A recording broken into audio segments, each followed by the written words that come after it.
Hi, welcome back to the Jac and Glen channel. I'm Jackie. I'm her husband, Glenn. He's my husband, Glenn. Before we get started, make sure you hit the subscribe button. Make sure you hit that bell notification so you don't miss any of our reviews. And if you like listening to audiobooks, click the link in the description for a free 30-day trial from Audible. And if you shop online, make sure you click the Rakuten link also in the description and get yourself a $10 credit. All right, Married at First Sight is back. Married at First Sight is back and we're ready to go. Season 12 of Married at First Sight is back. They're back in Atlanta and I'm excited. 5 new couples and no drama. 3 hours. Oh my gosh. And no wedding. No wedding. No wedding. But I won't say no drama though. No drama. Not, just slight. Some slight. Slight. But we got some good information about all of the 10 participants, all the 10 people in the 5 couples. Yes. But I'm still kind of hot because it was 3 hours and we didn't get a wedding. A full wedding. Well, hopefully next week we'll get all the weddings. Oh, I better get all the weddings. I hope we get all the weddings. So this episode we started with, this is the couple that I'm rooting for. Okay. I like them. We start with Briana and Vincent. And the couples have to break to their families that they got they got matched to get married at first sight. And you know what thing about Briana? Briana was, she is very independent. Yes. She is very independent. She's very meticulous. She got her stuff together. She's like, hey, look, if you were the type of person that we wash dishes and there's a dish in the sink, I'm like, hey, by the way, are you gonna get that? So you can tell that she's very oriented. She's very detailed, not on the Iris level from past seasons, but she has her stuff together. I don't know. She might be Miss Particular number 2. I don't know, because Brianna's an engineer. Like you said, she said she's picky. She's got a laundry list of things that she's looking for. And she said she's very organized. She's very structured. She works hard during the day. And so she's got that persona during the day. So she wants somebody that when she can come home, she can let her hair down. So she can sit on the couch, throw her feet up on his lap. And he can rub her feet and chill. just talk about his day. Yeah, and they can chill. She wants to be able to let her hair down. And she also wants a guy who makes a little bit more money than she does.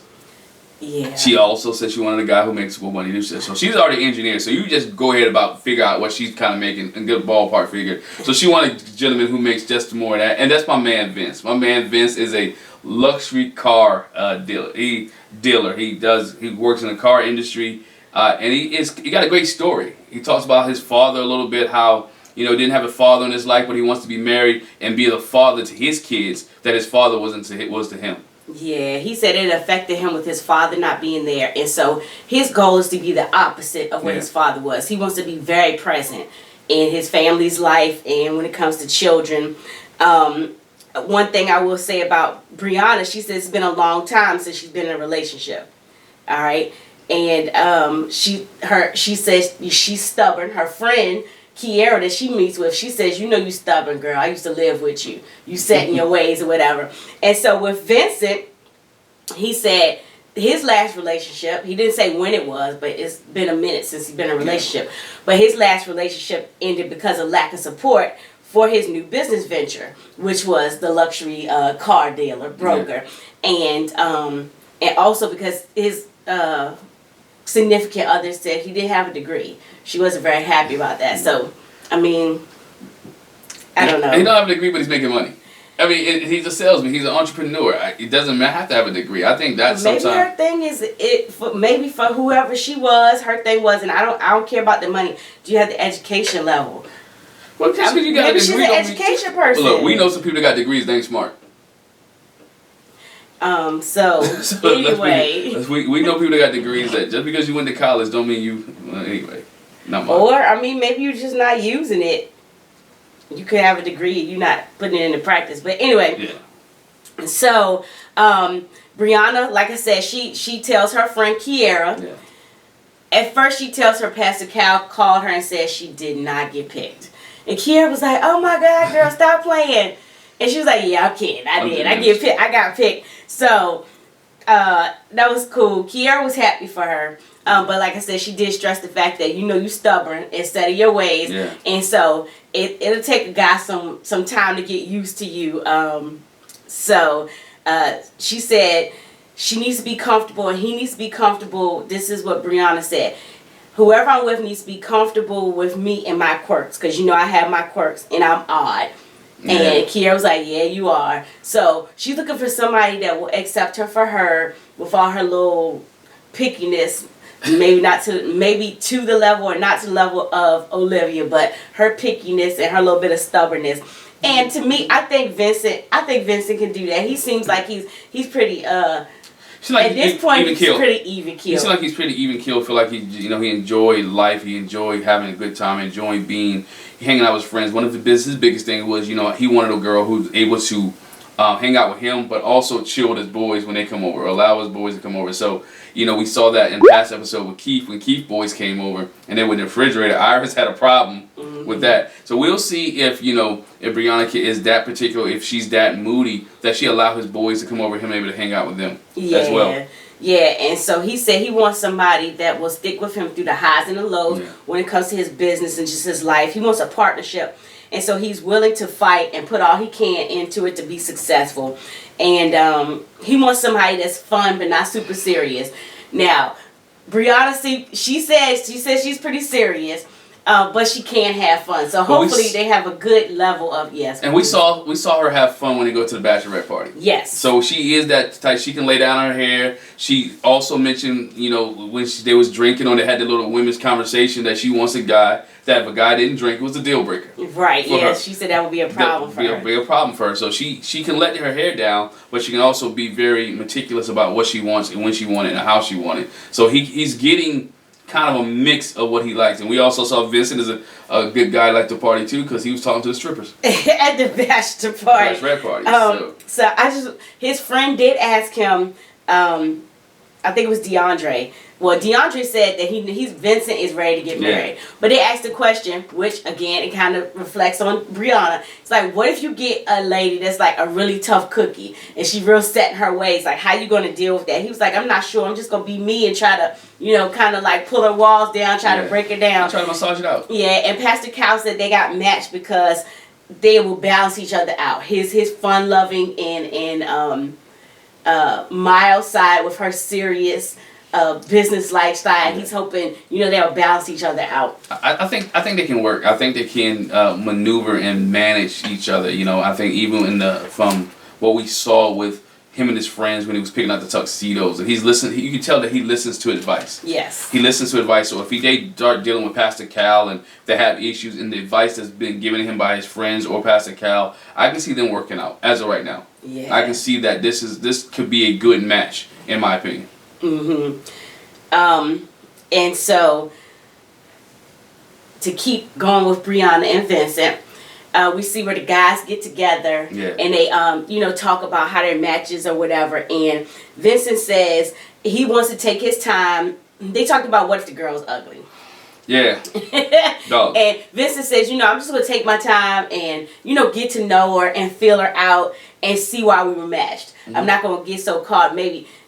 And I think maybe he was like, not that she's going to be ugly. I don't think she's going to be ugly. Right. But, maybe the attraction's not there off the top. I'm going to get to, take a chance to get to know her and everything. Everybody talks about the attraction in the show because you don't know. The unknown is, of the attraction. I just have to believe in the expert's not going to pick anybody that you don't like. Because you go through this whole big questionnaire. You go through this interview process. I think they're going to get you somebody that's close enough to what you like in your attraction. I think that really is something that you really don't have to worry about.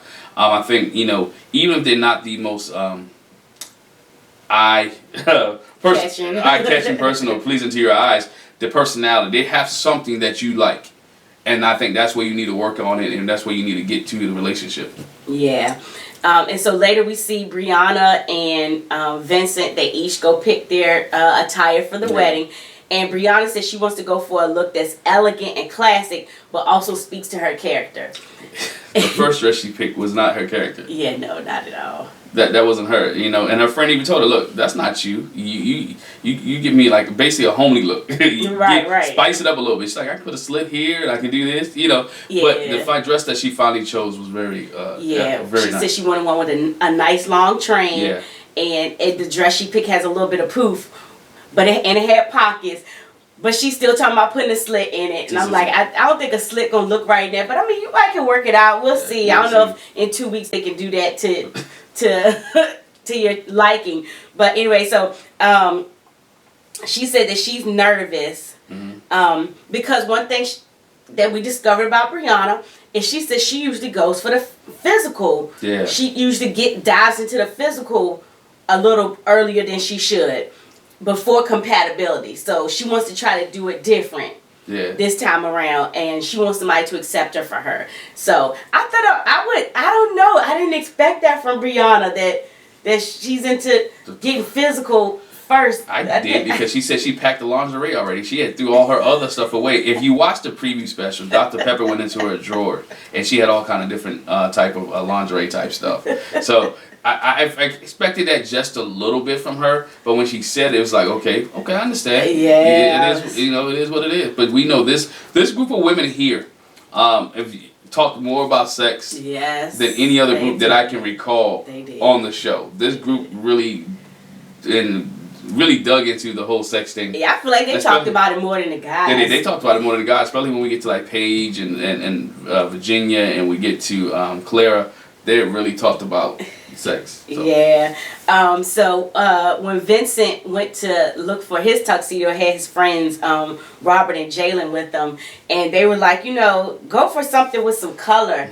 And so he ended up getting a tuxedo with some color, which is I guess he says kind of out of his norm. Yeah. But then a bow tie. He was like really like, oh, the bow tie looked nice, but it wasn't something he would normally pick. Yeah, something rock. I think they're gonna like each other when they come down the aisle. They're gonna like what they have on. I think it's gonna be real cute. I'm excited for Briana and Vincent. I think they can make it.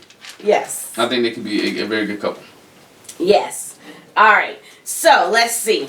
After Briana and Vincent, then we get to see Virginia and Erik. Yeah, we get to see Erik. Erik is a former Air Force pilot, but he's also in the reserves now. He is a commercial pilot as well. He's an airline pilot. He's a captain. He's a captain, so he flies airplanes, he travels, and this is Erik. Erik has been married before. So Erik is a guy who has been divorced. Been married, been divorced. Him and his ex, they don't have any kind of correspondence with each other. They don't talk. He realized that his job, his career, everything got in the way of him in his first marriage, and he's trying to do it over. And he comes from a traditional family where they do traditional values. So Erik has to break the news to his mom. Yes. That he's getting married, and this is the way that he's doing it. Yeah, and he's like, I don't know how she's gonna take it. I don't know how she's gonna feel.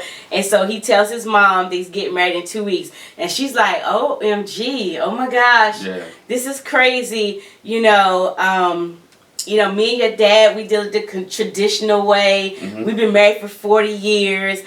We're real traditional conservative, and this is like, this is different. And she said she was concerned, which this the part that threw me. She said she was concerned about him because she said it's more than just a marriage. It's a life that you're building. It's a long-term thing. Bear in mind again, she said she and her husband have been married for 40 years. And she says it's more than just saying I love you. It's more than marriage than that. And it is. And she says, this is the part, she says he has a lot to learn. And I'm like, you have a lot to learn. Like, he's 34 years old. He's been married before. I'm like, gosh. What else he got to learn? He's a grown man. He's a professional man. He's been married before. So I'm hoping, obviously he learned something, which he articulated. My career interfered with my relationship. I understand that. So I was like, dog, he must be like real must be childish or something. I don't know what it is. I didn't think it was childish. I think she meant he has to learn about social skills. You think so? Yeah, because when I say social skills, think about it.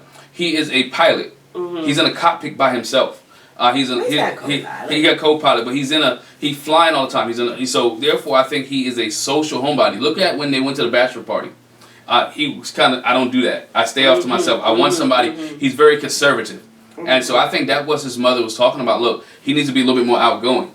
Okay. And outgoing in that sense, and that aspect, that's what he needs to learn. Not necessarily life skills, but more of a social aspect in order to be. Because you may have a wife who doesn't want to be a homebody. That she may want to go out, and which he end up getting. This is Virginia, which he's going to end up getting. So he has to learn how to handle that socially and communicate that. He doesn't want to be what we saw last season with a Henry. And I think he's kind of on that borderline. Yeah, I said he reminds me of Henry. He's on that kind of that borderline with Henry situation where he's kind of shy. It may take him a minute to open up, and Virginia is out there.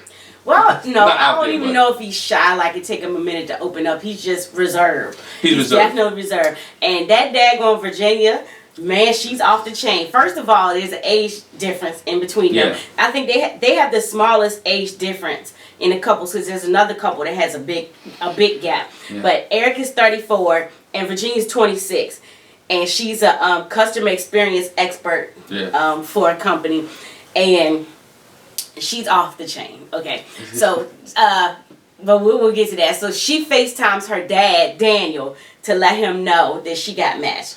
And he is not, she says up front, he's not a fan of the process at all. Let's give it back, because Virginia has several parents. Well, yeah, we're going to get into that. So her biological father, she FaceTime. Oh, yeah.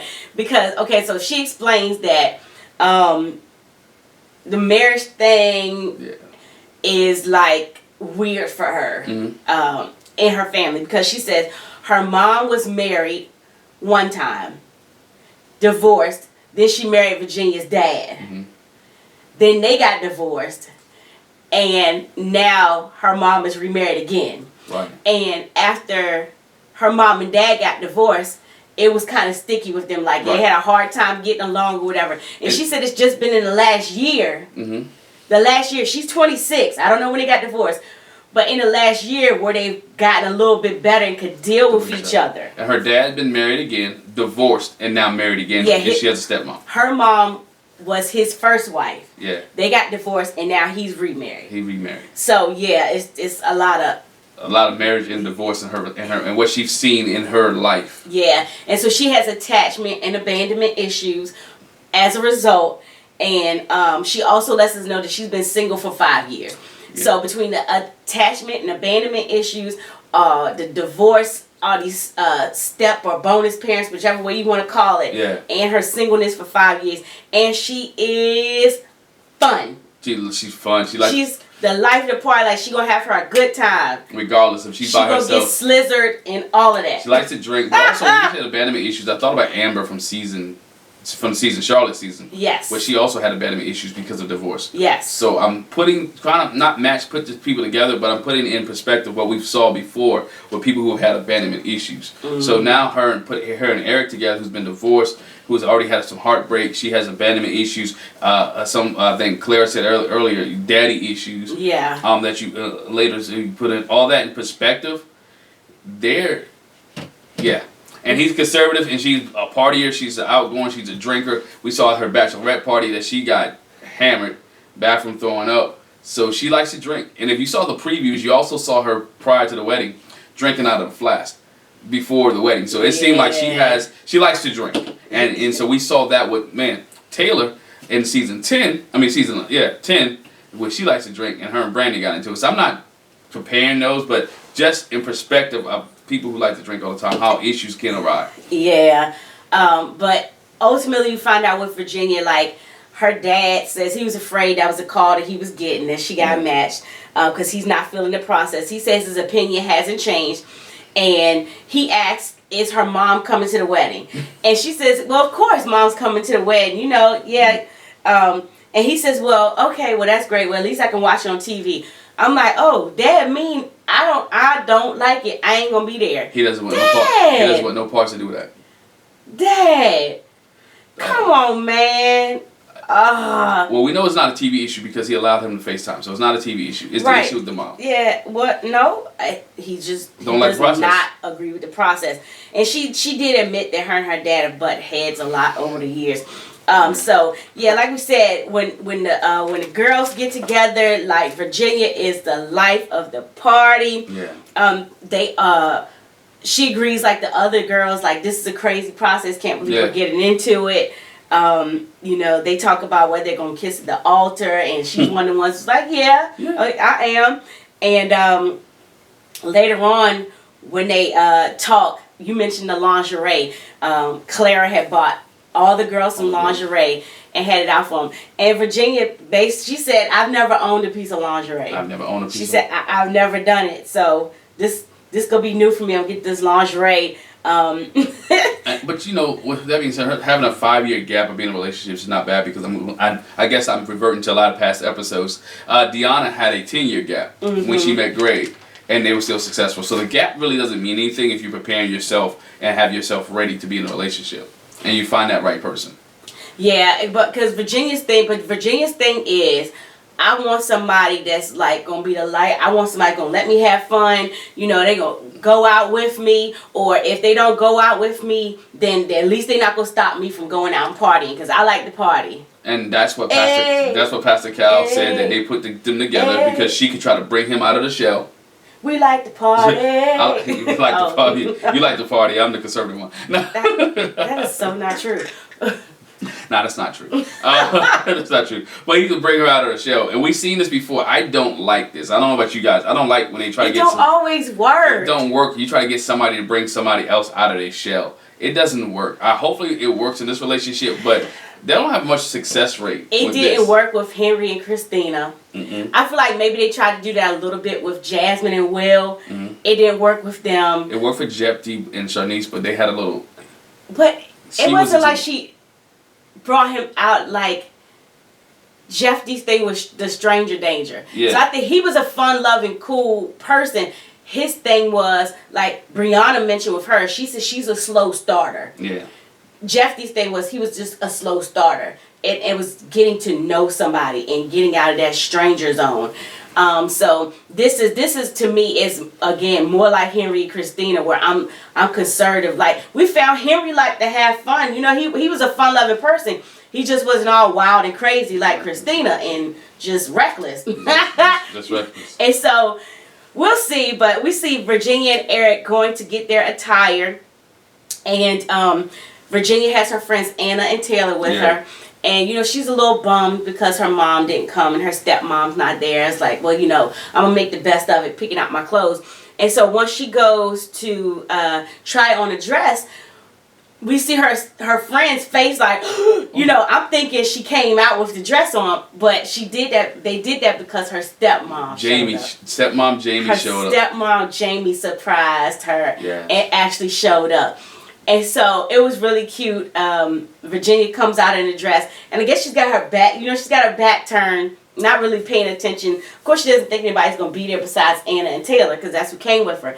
And so she's like, yeah, I don't know if I like this dress. I kind of like this dress. And so Jamie speaks up, I think it looks nice on you. And she fell apart. I thought that was the sweetest thing. And both of them started crying and had an emotional moment. And Jamie was like, look, your dad may not agree with this process, but I'm going to be here and I want to support you. Yeah, so that was really good. I mean, she just boo-hoo cried. It was really cute.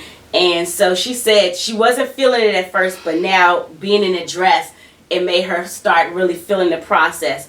And again, she talked about, you know, about wanting her husband to be fun. Yeah. So on the flip side, we see Erik and his friend Jim going to find a tuxedo, and he was like, he tells the person, he said, I want some black, white, maybe some gold, nothing crazy. And so he shared with his friend Jim, he said, you know, I've been married before, and so I feel like I'm getting a clean slate here. I'm starting afresh, and he's happy about that, willing to, you know, do it again. But he gets a nice tuxedo. It's pretty basic like Erik, but it's nice looking. But I'm not concerned about him being a divorcee. I think they've learned, and the other show that we watch, people who've been divorced are like, you know what, we've learned from our mistakes, let's move on. You know, I think this can and kind of work, but they're gonna have to meet somewhere in the middle. Yeah, because again, it can't go all the way to the right where she party all the time, and it can't go all the way to the left where there's nothing going on and she's sitting at home. It has to meet somewhere in the middle. This relationship's gonna have to be a lot of compromise. Yeah, because Erik said that, like you mentioned before, at the bachelor party. You know, he was like, he's not gonna be drinking at the party. Like, I'm not a drinker, and he was like, and if my wife is like a really serious drinker, which they keep giving flashes of Virginia throwing them back. He's like, I'm gonna be concerned. That's gonna be a concern for me. Yeah, because we see Virginia at the bachelorette party. I mean, like I said before, she getting slizzard. I mean, to the point where some of the other ladies, Claire's like, I think I'm the most sober person here. Sober person here. She was ready too. So. And she was like, oh my gosh, you know, she's in there gagging and coughing. And she was like, well, gosh, at least I'm not in there vomiting. But, you know, I can understand. I mean, we'll look from perspective and we'll move on in a minute. I can understand why he's not a drinker. Because at any moment, notice he can be called to go into an airline. Or go into a plane. Or be called to the reserves, Air Force Reserves, to do something he needs to do. So I can just see why he's not really a hard drinker. But also when you look at the background, you know, traditionally, conservatively, you know, they're not always pissy drunk drinkers. Like, you know, you have your little jigger maybe before you go to sleep or something like that. You know, I'm sure he drinks, but he don't get lit. Like, he's not getting... I'm gonna keep saying it. He don't get slizzard. He's not getting slizzard. But anyway, so I think that's it for Virginia and Erik. Yep. All right. So we go to our next couple. Let's see. Who do we see next? We saw Paige and Chris. Okay, Paige and Chris. Let's start with Chris. Yeah. We're gonna start with Chris. Start with Chris, not Paige. Let's start with Paige. Okay, we're gonna start with Paige. Okay. So, Paige meets with she's one of this. So this is our third couple. So we saw Briana met with her friend. Yeah. And Virginia talked to her dad. So Paige is talking to some of her family too. Yeah. Her mom is there. Her mom Pamela. Her brother Andre. And then her friend Nancy is there. Yep. And Paige is 26. She is an accountant, but she's also a realtor. All right. So she got it going on. All right. And so she tells her family that she's going to get matched. That she's gotten matched. She's going to be getting married. And so her mom asks, is this something you really... Well, before she tells her, you know, we get matched, you're talking about the process. And her mom's like, is this something you really serious about? And Paige says, like, I've always wanted to get married. She says, you know, since I was a child, I have pictured my wedding. I've always, you know, wanted to get married. And I had all my details about it. Like, I think she's in love with getting married too. She just wants to be married. And she said what happened with her other relationships is it just wasn't vibing. Like, she was ready and they weren't ready. And she was like, I'm not gonna waste my time. If you're not ready and you're not gonna get to that point, what's the point? You know, so she wants somebody that can fully commit to her. She wants somebody that can fully commit to her and ride, and she believes in having children. She wants children. She wants kids. She said about 1 to 2 years in a marriage, she said, shoot, maybe a honeymoon baby. Yeah, she wants kids. I ain't saying she would, but she wants some kids. You know, she wants some kids quickly. And you know, and her brother, I like her brother Andre, because he asked a tough question. He said, yo, you didn't drop relationships for less than this, because she talked about what her goals were, what she's looking for, what's the deal breakers. He like, so you telling me he looks good? Well, let's say what she said. She said, okay, her deal breakers is if he doesn't want any children. Yeah. If he's not God-fearing. God-fearing. And her, the deal breaker is like their timeline for, you know, doing things or getting in each other. And the brother's like, okay, so like you said, you drop guys for much less. What if he is God-fearing? He wants kids, but he'll make $7 an hour. Or you pull off his socks and he got stinky feet. He got stinky feet.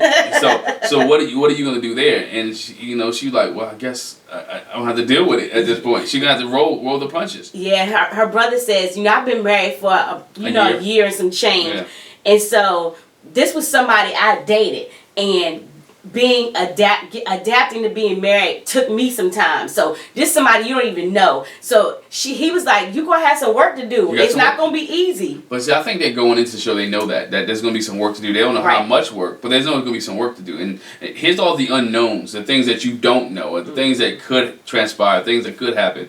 And you know, and so you trusting the experts to pick someone for you, and you having that faith in it. Now she has to know.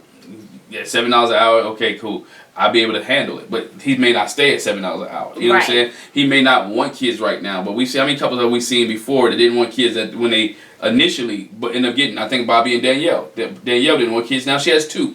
You know? Well, no, her thing was she didn't want to be a stay-at-home mom. And then she's staying at home. So, but Jamie and Elizabeth were adamant that they didn't want kids, but now everybody's popping them out and they starting to change their mind. And Jamie got kids. So now, so you look at that aspect of it. So it takes time, and her brother's right. It do take time being in a marriage after a year or two, getting to fully know that person. But this is an accelerated process. Mm-hmm. It's still accelerated. All right, and so then we see who she got matched with is Chris. Chris is 27 years old. Mm-hmm. He's a finance manager and he's a restaurant owner. And we learned from the preview thing, he's a restaurant owner, but he said he eats out all the time. He eats out all the time. And he owns some Subways. He owns a Subway.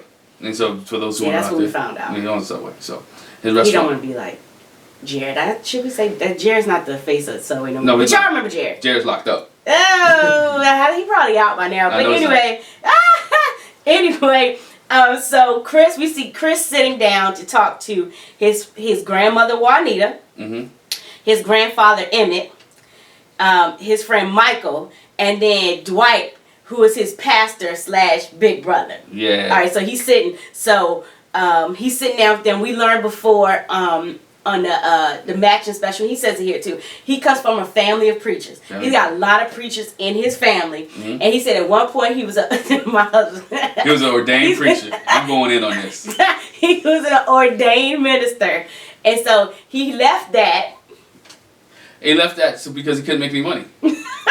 and look, trust me, most preachers are bivocational, right? They have a real job and they are preachers. My thing is, if you get into preaching for making money, you in it for the wrong thing. You're in the wrong reason. Now, I have a pastor. Our pastor says that if you want money, then you do ministry. If you do ministry, then you'll get the money. So if he did the ministry, he would have got the money. And I understand that being a pastor is a hard job. He didn't say he was a pastor. He just said he was an ordained minister. Ordained minister. Because the other thing is, side note, I don't know how much money you expecting to get if you just an ordained minister. He never said he was no pastor. You ain't head of no church. Maybe you want to be a traveling evangelist.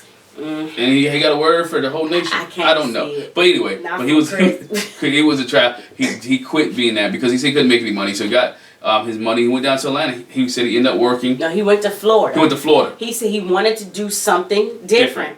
And so he got out of that and he moved down to Florida. He said he only had a few dollars in his pocket, but he had a goal in mind. Yep. And so he said at one point he was homeless and living in his rental car for 4 months.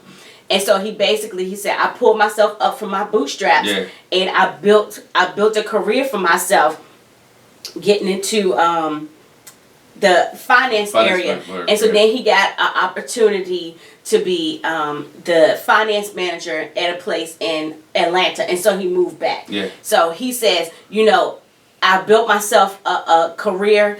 I got money. What I have run into is that women see me and they want my money. But I mean, they wouldn't want your money or think they could get no money out of you. Because we find out Chris is real particular, with his haircut. We see him going to pick his tuxedo out, and he brought the shoes with him. I got these shoes. I want to match the tuxedo with it.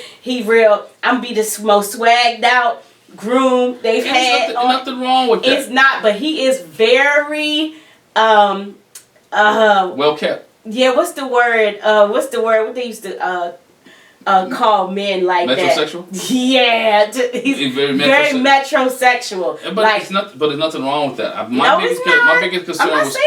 biggest concern with Chris was not all that, because he pulled himself up. He said his family taught about hard work. His parents wasn't about giving him anything, that he had to work for everything, which is totally understandable. That's how you're supposed to be, work for everything. No one should get handouts.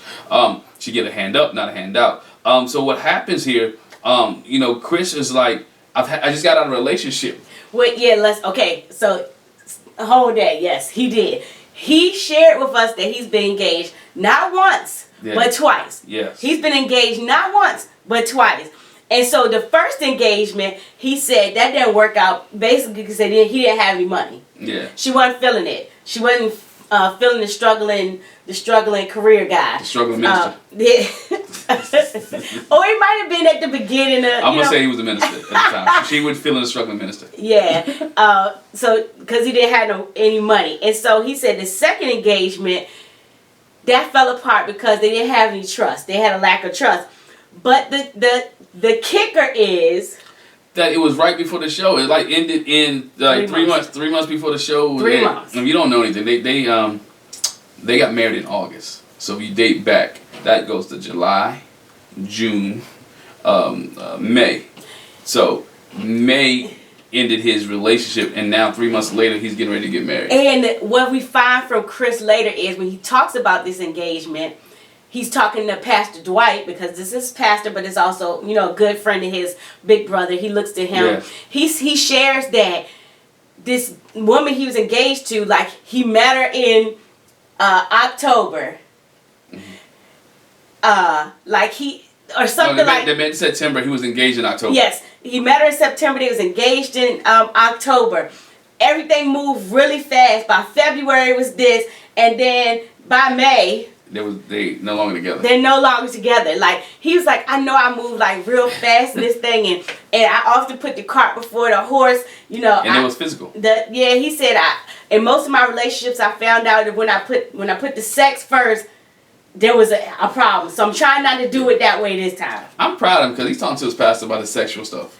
But he said it's not just his pastor, it's like his big brother. His big brother, so it's like his big brother. So I guess he had to be honest, he was in the church. That too. He was in the church talking, so. And so he shares about the kind of woman that he wants. He wants somebody that's intelligent, submissive, good in bed, and a freak, not after him for his money. And people was tripping over the fact that you want a freak, but you want a submissive. Y'all, I don't know what submissive y'all talking about. He's talking about submissive with somebody they talk to Paige about that later. Yeah. Being a Christian and traditional in your Christian values and your look at marriage. Would you expect the man to be in that traditional role of the head of house? And Paige was like, yes, that's what I expect to see. That's what she grew up knowing. And she even mentioned something about, being submissive. And we're getting submissive. This submissive just being allowing the man to take the lead role. That don't have nothing to do with being a freak in the sheets. But it's a borderline, because we saw from last season where Karen always talked about challenges Miles' masculinity, right? About being submissive, and so it's a borderline of what being submissive. It is submitting one to each other. Y'all guys having an agreement that this is what's going to take place. I think we talked about it on our podcast that it has to become an agreement. Okay, when we get married, this is what we're going to do. We're going to have this conversation. Okay, how the bills are going to be paid. How are we going to take care of this? How we can put this in order. So it's like coming into an agreement and having a contract. Every company has a CEO, and every company has a CFO. And so there are people who are going to be in charge. Whether you do this area well, I do this area well, and let's do it together. Both of them are bosses. She's a boss in her arena. He's a boss in his arena. So now we got to get these two bosses to come together. And Pastor Cal said that this could be a real good power couple. Yeah. If these two can get together and make it work out. And we saw that she is a freak. Based off her conversation. I call it what it is. It's facts, not my feelings. Man, so the fact of the matter is that they was talking about sex when the young ladies got together, and she said she really doesn't believe in condoms. But if Chris wanted to eat her butt, he could. but she said they had a conversation about what's the thing that you won't do or whatever. And Paige was like, it's ironic because I was just talking to my friend about this, and she was like, well, what if he wants you to eat his butt? Well, I'm not eating his butt, but he can eat mine. I'm like, wow. So again, he's getting what he asked for. Yes, and she did say, I don't like condoms, but she prefaced that because she said, first night, if it pops off, it pops off. But what I'm asking is, let me see your papers. Yes. I want to know that you got a clean bill of sexual health, that you ain't coming in here with no STDs and stuff. And, we can do. And I told my husband, I said, I just feel like, of course she wants to know that. I would want to know that too. So many people, like, this is a side note, I'm sorry. So many y'all is y'all getting into these sexual relationships with people, and you're not even taking the time to, in 2021. I want your papers. You're not asking people out here, I'm gonna get on my soapbox for a minute. You out here cheating on your spouses sometimes, and you're not finding out, do this person got an STD that I might possibly bring home that's gonna promise me that I get caught. That I get caught. But period. I mean, singles. Find out. Please take some time before hopping in the bed with somebody and find out what they got. So she said she wanted these outside. She said she wanted these papers. She said, I want to know. But I told him, I said, I feel like Married at First Sight, they have to cover that base too. Yeah. They have to know, I'm not sending you in here with somebody that we know is HIV positive, that he don't like, and she don't like to use condoms. And we just going to expose. They have to cover those bases too. If they check these people's mental health, they got to check all of that. Yeah. So I'm not saying that she shouldn't, but I'm like, I know Married at First Sight. They got to be looking into that too. If she asked that man for his papers, they need to put that on camera. I promise you, Chris gonna be like, bam. They need to put that part on camera for her asking him for his papers. But again, they may not share the information because of HIPAA violation, but I think they do have testimony. Oh yeah, I mean. I'm talking about the show can't share it with Paige. Yeah. But here's Matt. But they can share with each other. Yeah, absolutely. Absolutely. Like I'm clean, dog. I'm off. Don't do that. I'm off my soapbox. You good? I bet for real. You good? Tell them how you really feel. Cause that's that's the nurse in me. I'm like, it's 2021. Come on, y'all have to be aware of your health period, but your sexual health. Stop spreading stuff unnecessarily. Find out about people. Yes. Find out about people. You good? No, I'm all right. good. Well, we're good. So we also see Chris at the bachelorette party. For him being what he needs to be and trying to keep himself together, he brings in a rubber doll to be funny, not so he doesn't talk to any other women there. We find that out. Yes. Yeah, we find out not to talk to any other women there. So we see Vincent talking to the stripper. We saw some Vincent's friends talking to the stripper. We see people having conversation with the stripper, and he like, you know what? I'm going into this marriage after he talked to his pastor. I'm going into this marriage with basically all baggage behind me. I'm going to go with a fresh start. Yeah, and so he was trying to be funny when he brought the doll in, to be the life of the party. They talked about the fact that everybody was there. Chris wasn't there. He's late. So this on like the second or third time they've met each other. They're like, Chris going to be late. He going to show up late. He's always late. He's always like, always late. Three meetings in, and they already know your MO. You late, you going to make an appearance, and he comes in with the doll. But like you said, he says later, he said, I'm not talking to nobody at this party. Nope. That's why I got my dog.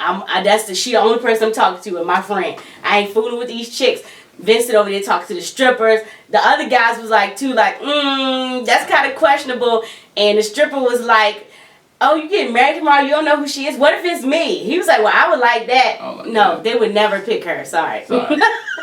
Not gonna happen. Nothing wrong with her, but no. But anyway, so that's Paige and Chris. We see them later on picking out their attire, and Chris again, like I said, he brought these glittery, shiny shoes. No socks. No, you can't wear socks with the shoes. Right. And he wants something matching, and so he has Pastor Dwight with him and another friend. And Steven. And so they find a nice tuxedo for him. He said, I'm gonna be swagged out. She finds hers. She said she's optimistic about this marriage. She said God showed her in a vision. She hopes that it's magnetic when they see each other. So she's got a whole picture. She said, she feels like this is God ordained. It's gonna be what it is. I know it's gonna be good. It's gonna be good. I learned when people say God can show you something. Don't do it. Shut up. Don't do it. Shut up. Don't do it. So I think that's it. Let's see. Yeah, that's it for them. Yeah, we talked about how freaky deaky Paige is, and so that I think that's gonna definitely work for Chris. It's gonna work for Chris because he's ready to get in on first night. Yeah, it works for Chris. All right, so next we got Haley and Jacob. Yes, Haley and Jacob. All right, and then this is our big age gap. Yeah. Folks, because Jacob is 38 and he's an IT programmer, and we got Haley who is 28 and she's a sales rep. But I don't know. To me, with the age gap, even though it's an age gap, to me they seem a little better matched than she's mature. Yeah, than Virginia and Erik. She's mature. He's mature. I mean, being an IT professional, he talks about how growing up, he was a chubby kid. Yeah, he's a dorky nerd with glasses. Dorky nerd with glasses till he got into his older brother started lifting weights. He started lifting weights, and puberty hit in, and he started playing football and doing things. And so now he is the guy who, in his IT profession, that he likes the computers, he likes the games, he likes the 80 movies. He's a guy everything 80s. So he is your typical 80s. Pick an 80s character from a movie, and that's Jacob. Wayne's World, all those. So that's Jacob. So 80s and 90s. 80s and 90s. So you see Jacob doing those, but he's a good guy. He's kind of shallow. He likes to stay to himself. We saw on the previous special, we saw that he built a beach in his backyard. Because he said during the pandemic time, the quarantine, he said, I've been in my house, pretty much in my house, a hermit. I've just been here. Yeah. So I found a lot of projects to do. He put the beach in the backyard. He's doing this and that. But he is, like my husband said, he's an IT person. And he's like IT all day. So I can, he's the type of person where I could work in IT all day and still come home and get on the computer again and do my gaming and stuff. Like, that's him. Yeah, it doesn't go out much. No. It doesn't go out much, but he likes to have a little bit of fun. He feels like this is his last chance to get married before he's turning 40. He's feeling the heat. Yeah. He's 38, he's approaching 40, and it's like, man, I got to do something. And so he breaks to his friends, Heather, Adam, and Dan, that he's getting married. Mm-hmm. And the guys are like, okay. Heather's like, oh, wow, okay. But she thinks it's pretty cool. She's like, well, hopefully you'll get somebody that's a nerd. Yeah. And this will be a good test for him, relating to somebody else and incorporating somebody into his life. And a little bit seeing if he could come out of his shell some too. Mm-hmm. But Jacob seems pretty cool. He seems pretty cool. Okay, even when we were at the bachelor party, he was level-headed. Mm-hmm. You know, when he was around the guys, he's level-headed. He asked questions, a lot of questions. He asked questions to Erik about being married before, what do you expect, what's going on. He even looked at Vincent like, well, nah, that's not me, dog. I'm not going over to mess with the strippers either. But he wanted to have a good time. He drank a little bit, and that's his MO. He doesn't mind having fun, but he's gonna do it on his nice, slow. He's gonna do it on his level. Right. He's not gonna get too wild. Right. So then we see Haley. She meets with her friends Lauren, Mary Rose, and Monica. Mm-hmm. And she tells her friends they got matched. And I think it was Lauren. Lauren was like, oh my God, for real. Like, they looked at her kind of strange. And they asked if she was serious. She was like, yeah, I'm serious. And I mean, like, Lauren was like really thrown for a loop. She had a lot to say. Because Haley hasn't been in a committed relationship since she was 21. Mm-hmm. And she's been really used to doing her own thing. And she was like, I do what I do, and I don't want nobody telling me nothing. You're not going to tell me what to do. Right. She's set in her ways. And I want to talk about Haley some more, but we're thinking as far as their match, she's not going to have no problem with that when it comes to Jacob. Nah, I think telling her what to do, I think she's going to have to tell him to bring him out of his shell. Like, Jacob, this is what we need to do. I think she's going to end up taking the lead in the relationship. But I'm almost afraid, and again, we're going to talk about Haley some more. I'm almost afraid that they'll fall into their roommate thing. Yeah. Because he's a hermit and he's used to being by himself and she's used to being by herself and doing her own thing and he ain't gonna bother her. And she ain't gonna bother him. Yeah, I'm kind of scared they're gonna fall into a roommate thing. But Haley says she's a 14-time bridesmaid. She said, I promise you I've been a bridesmaid 14 times, so I'm ready to be a bride. Do you know any? I don't think I've been to 14 weddings. Over the years, I definitely have not been a bridesmaid. Gosh, you know what, honestly? 14 times? I think Do you have 14 friends that, like... yeah, anyway. But you know what? I think I've only been a bridesmaid twice? 3 times? Yeah. I'm kind of upset about that. Nobody cares about me enough to make me a bridesmaid. But they do. I do be the wedding singer. You can't be the bridesmaid in the singer. I'm there. Now, I mean, shoot. We did both of my wedding. I sang and I was the bride. My sister was a bridesmaid and she sang. And my brother was a groomsman and he sang too. Oh, you can do both. He sang your brother's wedding? Yes. Oh, he did? Okay. He sang with my sister. Oh, I can't remember that. Sorry. Yes, so, I mean, you can do both, but yeah, I felt a little, because I've only been a bridesmaid 3 times. But I've been a bride and a wife for almost 21 years. Yeah, that's a good thing. That's good. All right, anyway, so. He's a lucky guy. He's a lucky guy. So, Haley shares that she's been in 2 serious relationships, and they didn't really end well at all. She was in one for 5 years, and the guy she was very controlling. They were in a relationship on and off and on. And what happened is, and we've seen this in a previous season, the guy that she was with got another girl pregnant. Mm-hmm. Whew. I mean, he didn't really want you. I mean, or he could have been just like I was saying before. You just falling up in bed with people. You don't fall in bed with people. It's a step. It's a process. I'm saying. I ain't saying he purposely got her pregnant. Oh. I'm saying, you know, people be getting in relationships and got her pregnant. You know, but anyway, she was heartbroken. Right, and so she wants somebody that she can just be herself, and that will accept her for her, and that will be willing to travel with her. I think she had a problem. Jacob likes to travel. Yeah, he maneuvers. He mentioned, you know, he'll travel. He'll do some things. I think this couple right here, they're gonna be low key. You know how you have that couple where you don't see too many issues out of?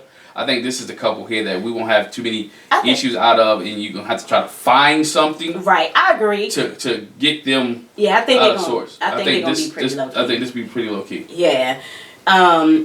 So they're both putting their trust in the matchmaker. It's stressful, but like she says to her friend, they were like, "You want to trust the matchmaker?" She was like, "I mean, I haven't been such a good picker on my own, so I might as well." They understand the process. It's a show. They're Jacob and Haley are both in here for the process. Mm-hmm. And when you see people that's there for the process, most likely their relationships work because they're going to do everything that is told to them in the process. Because think about it, his job is following steps and procedures. He's the IT guy, so he has to follow this step. So he's going to follow the process. She's going to follow the process, and I think they're going to be okay. Yeah. The one thing they did talk about is she gonna sleep in the bed with him the first night? And she was like, yeah, I'm gonna sleep in it because I'm in the process, like you said. And they were kind of, you know, she was like, I mean, I can't wish it has happened before. It's not like I can get an apartment and stay here by myself and just go over it. You can. Michael and Mika did it. He went to another room. Yes. Taylor and Brandon, they had separate rooms. But that daggone, what's her face? I'm gonna call her Molly. It's not Molly. You know what I'm talking about. When Homeboy did Mr. Talk in Circles, he didn't move. He never moved in. Mindy and Zach. Yes, Mindy and Zach. He never, like, he spent the night, a couple of nights, like he never moved in. So we've seen it happen before, but thankfully Haley says, I'm not trying to go there. She's not trying to go there. I'm not trying to go there. So later we see Haley going to get fitted for her dress. And who was with Haley? I don't know, but she got her dress fitted. Oh, her mom was there. Yeah, her mom was there. Leah Ann. Sorry. Right, it was Leah Ann. And, you know, they tried on the dresses and they chit-chatted a little. But I think overall, Haley's fun-loving and everything. When the bachelorette party was going on and when the ladies got together, she's still a little more chill. She's a drinker. She reminds me of Jessica. I told you she looks like Jessica a little bit. Yes. She looked like Jessica from season 10. Yeah. So I think they're gonna be pretty good. Yeah, I think it'll be fine. Yeah. I don't really have a whole lot to say about. No, not much to say about those. Not now. Yeah, nah. And so last but not least, we have Clara and Ryan. Yes. Okay. And so the first thing about Clara and Ryan is they're multiracial couple, and they're not the only one. Because we got Briana and Vincent. Briana is African American, and Vincent is Dominican. And this is not the first interracial couple ever on Married at First Sight. No. Okay. It's not. I don't think I said that, did I? No, we didn't say it. But yeah, so now we have another multiracial couple. We have Clara, who is a white girl, Caucasian girl. And then we have Ryan, I thought Ryan was mixed, but he's black. Because he talks about the fact that the area he grew up, it wasn't a lot of black kids. He was maybe one of 10 to 15 in his whole school of 800. And so of course, he's comfortable around Caucasian people, which I can relate to that. Being a military kid, there's some places that we went and we lived where I was the only kid. Well, and then especially because some of the sports that you get in is not a lot of black people don't gravitate to. I wrestled in high school, so of course on the wrestling team I was the only kid, except for a period of season. And some of those guys are my best friends now, that I still associate and deal with. So it really doesn't matter, but he understands. He feels comfortable. He feels related. But he also went through a lot of, I guess he's felt the pressure of being in an interracial relationship because he talks about the lady who told the young lady he was dating who was Caucasian, and then met an older Caucasian lady who said, I don't think y'all should be doing that. That's not right. That's not right. That's not right. So he's felt that pressure, and he realized, look, I've dated both races, African American women, I've dated Caucasian women, and I'm fine. I want to find love. Well, I don't think he just said black and white girls. I think he's had a rainbow. The whole he's had a whole rainbow coalition. On the diaspora. Yeah, so. He's had a United Nations type of. Yeah, but it's, again, he doesn't matter. It's love, and she said the same thing because she's dated all kind of guys. So she's dated people. So she's fine. They're fine. And we should be fine. That's funny. She says that when she was talking to her friends later, talking about whoever she might get matched with. You know, she's cool with it, with them being multiracial. And she was like, I want them a little bit spicy. I want them, you know, to have, you know, like a little bit of color. So you like, is he? I can't really tell what he is. She was like, she's cool with that too. So, so we see Clara. She's talking to her friends, Jordan, Abby, and Danielle. Yep. And she's a flight attendant. She's 27. She's a flight attendant. And so she says the problem that she's had being a flight attendant is she gets hit on a lot by the drunk frat boys.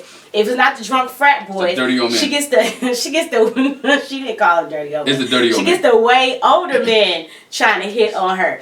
And her problem is that she's had a lot of bad first dates. Yeah. She's had a lot of first dates, like, you know, they don't really go anywhere.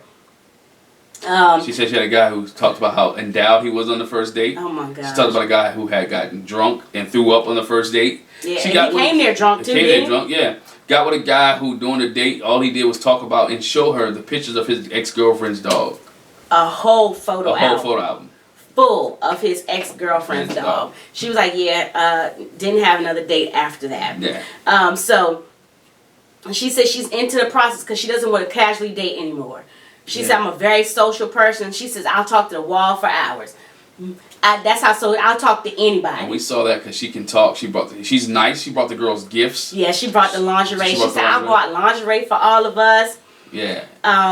And so she said her thing is she just feel like she's missing having her person. Mm-hmm. She's missing having someone she can sit and talk to and have fun with and have a friend. Yeah. And, you know, be in love with. She just, I want my person. And she doesn't want to live her life alone. And so because of that, she feels like it's worth the risk getting into Married at First Sight. And we got Ryan. Ryan has the same routine every single day. He said he does the same thing every day. He'll get up, he'll check out the websites that he only check, he'll go to work. After he goes to work, he comes back home and works out 2 or 3 hours a day and then repeat. You know, he just say he does hang out with his friends every once in a while. But he just is a basic type of person where he does the same thing consistently. Mm-hmm. And so he had his friends AJ and Alexandra there, and they had to call his friend Alex on the phone. He FaceTimed her. He wanted to tell all of them because Alex, he was like, Alex is the kind of person you want to run stuff by. Let's see Alex's opinion. And so he calls them, and he said he's very calculated and regimented, and that's something that they say, you know, how's this going to fit into your life? Yeah. You know, because you're so to the letter. To the T. You know, he's trying to work it out. But his friends seem excited for him. They did stress to him it's going to be some hard work. Mm-hmm. He admits he's nervous. This is outside his comfort zone. Yeah. But, you know, he's going to try to work it out. You know, they got matched because they have close-knit families, very close-knit families, and they're open-minded to a way of life. Clara says she falls in love easily. On the flip side, Ryan says he's never told anybody I love you. Not that he hasn't loved somebody. He just has never told anybody I love you. He's that serious about the word. The word. And he takes goes to the Austin approach. He thinks that's a serious word. Yes. And when he says it, he really want to mean it and mean it one time. So I understand that. He, like I said, like Austin, he is not going to be haphazardly. He's going to say it and really, if he says it, he really means it. Mm-hmm. And he really is going to be with this young lady, be with Clara. And so we see when the guys get together the first time, when they're all talking, Ryan and Erik kind of shared that they've had the same way they've gone about relationships. They both talk about how they've like put their career before their relationship. They've been so focused on that they haven't gotten to a relationship. So they vibed on that. And they vibed on the fact they travel too. They both travel a lot. Yes. And then, like we said, we see Clara and the girls talking, talking about what they want and if they're going to kiss at the altar. Again, Clara kind of brings it up that this is like the craziest thing I've ever done. But again, it's worth the risk. How do y'all feel about it? And she bought the lingerie, and she kicks off the whole conversation about, well, what about this? And what you want to do this? And she is down from wedding night. Whatever happened. She said, you know, might not be wedding night because we're tired and all that, but the honeymoon maybe for sure, kind of. Yeah, and she said the one thing she's scared that since they're having this conversation, she was like, you know, what if the guys we're matched with, and especially the guy I'm matched with, doesn't feel comfortable talking about sex and lingerie and love and stuff like that's not gonna be cool. I don't think he has a problem with that. Yeah, no, I don't think so. I mean, he's kind of laid back, but I think, you know, he'll talk about it. Of course, she's gonna be over the top. Yeah. Because that's just how she is. She's Beth. She goes to Beth. I mean, I think there's a lot of comparisons in this season when you compare it to other people in other seasons. Oh, yeah. And so Clara goes to get fitted. She has her mom, Londa, and her friend Ramsey with her when she goes to get her dress. And she says she wants something that's fun and classy and sexy. She's super picky about what she gets in her dress. Yeah. She said for some reason later on, like, her anxiety is through the roof when it comes to this. She's usually pretty cool about it, but it's got her on edge, you know, picking the dress and everything. And she gets the dress and she's like, no, I don't like this. I don't want the applique. I want this. I don't want the lace. She's just real picky when it comes to her dress. And later on, when we see her actually getting the dress on, she's upset. This is the first time I've had anybody do my makeup in years. Like, and nobody's ever done my makeup except me.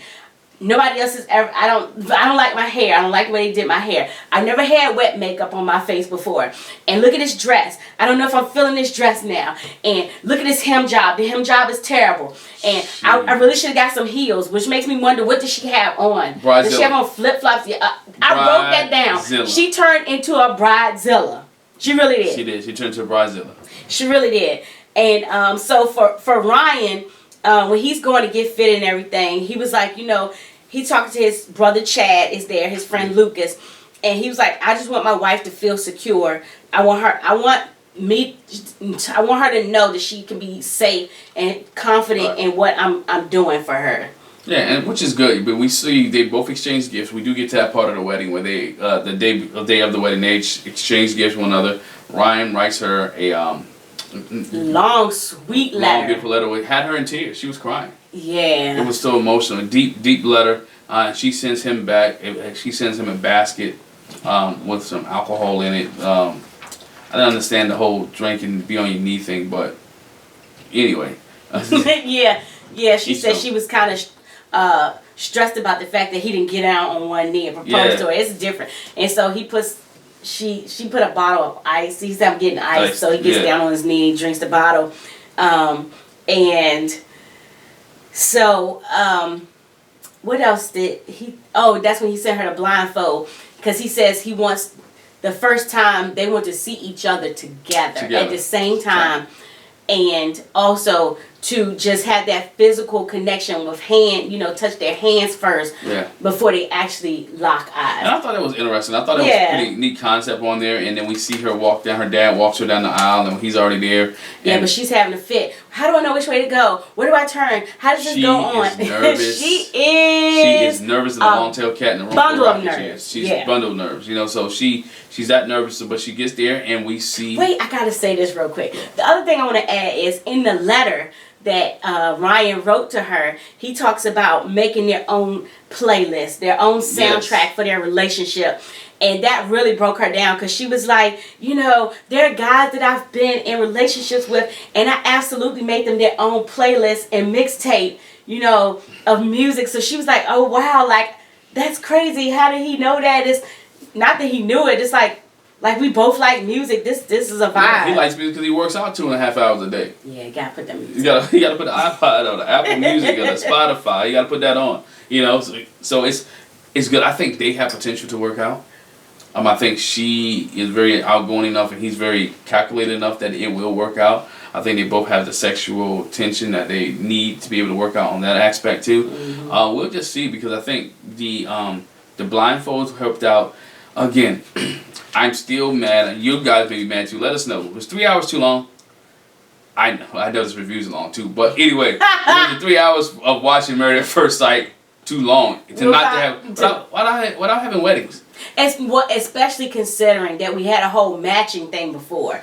So some of the insight that they gave us to themselves was on the matching episode. So we got to see the matchmaking special again and then see them. So was 3 hours too long? That might be the question for this week. But let us know what you think. Leave a comment in the comment section. Make sure you subscribe. Make sure you hit that bell notification. Also check out our Ready to Love playlist final finale. Well, finale was last week. Reunions this week. So make sure you check out those as well. We'll be here, same bad time, same bad channel, each and every week to give you a Married at First Sight review. Thanks for watching. Bye. Bye.